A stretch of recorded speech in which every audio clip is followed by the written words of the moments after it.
Hi, my name is Renee Phillips and I represent Highland Cemetery. I actually work in the office here. This is my first year doing this presentation, so please forgive me if it sounds a little discombobulated. I wrote it all down. Hopefully I can catch the highlights of all the information. So I've been doing the research on this plot behind me for about 2.5 years. I've worked with the cemetery about 3 years. There's a 5-acre plot starting at the end of those upright stones that you see there, going east to the fence. There's 5 acres, and within this plot of land there's 1,063 people that are buried. I have records in our office of every single one of them. Let's see.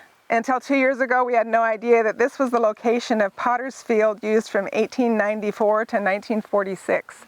In 1947, the county actually owns this, Cascade County.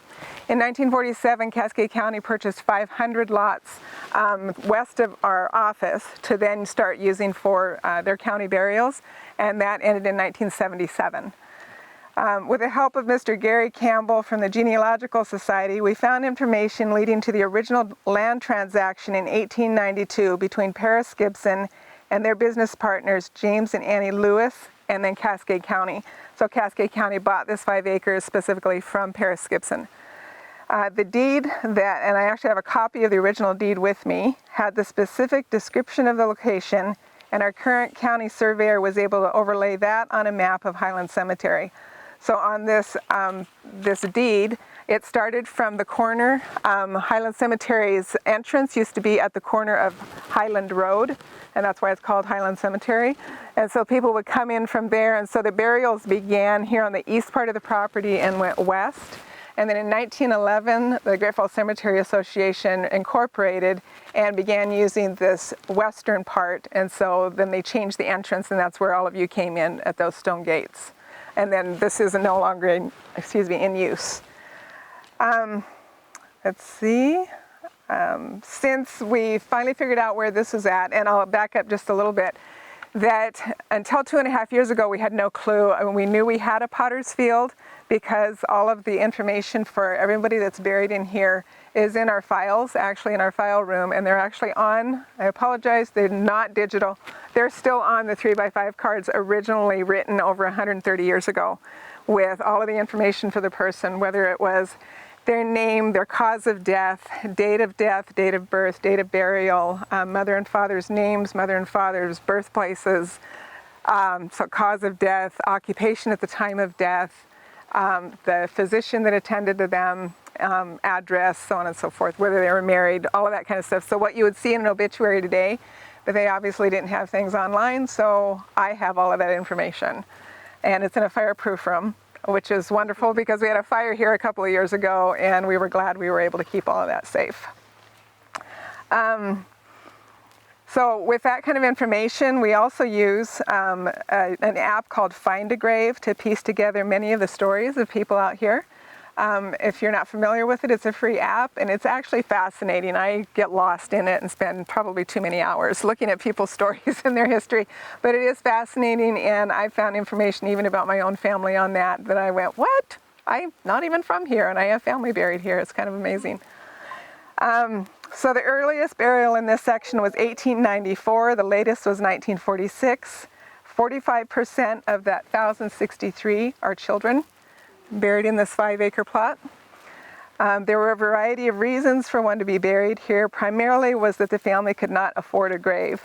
And then even as a piece of context, the amount of money that it took to pay the grave diggers at that time was $5.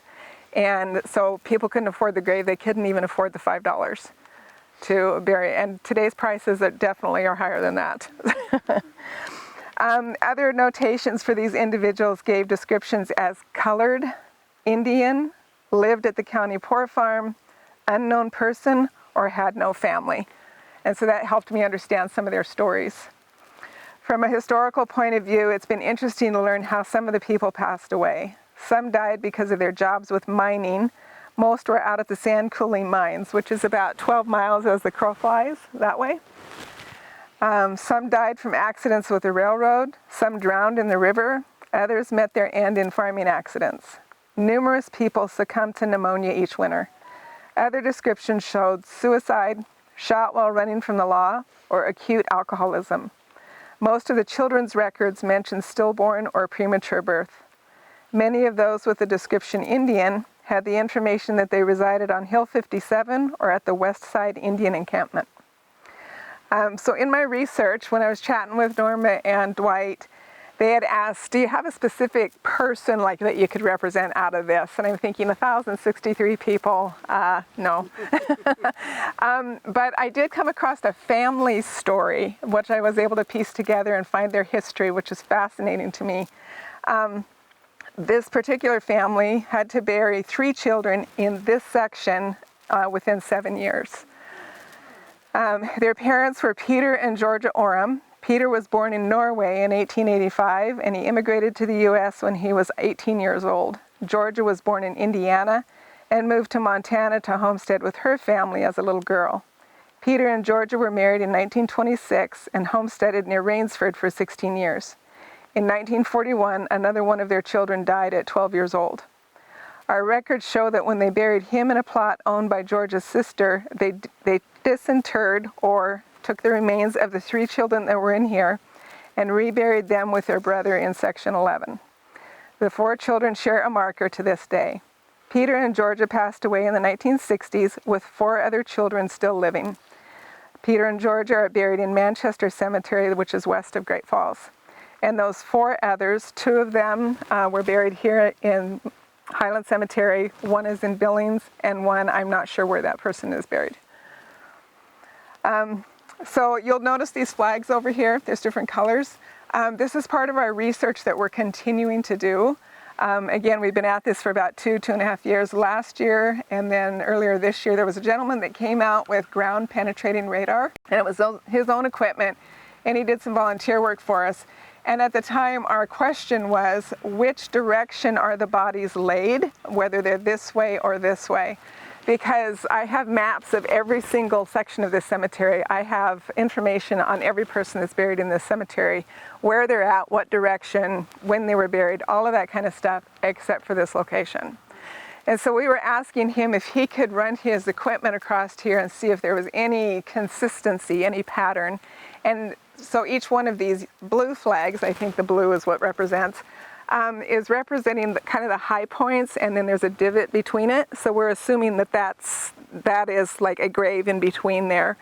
And then he hasn't done the entire 5 acres. As you can see, it's only been up to here, and then the rest, we assume there are a lot of graves out here as well, but just don't have the blue flags on them. And then we have another gentleman that came out with his metal detector, and what he's looking for is maybe metal handles to any of the coffins. All the coffins would have been probably wooden, had disintegrated by now.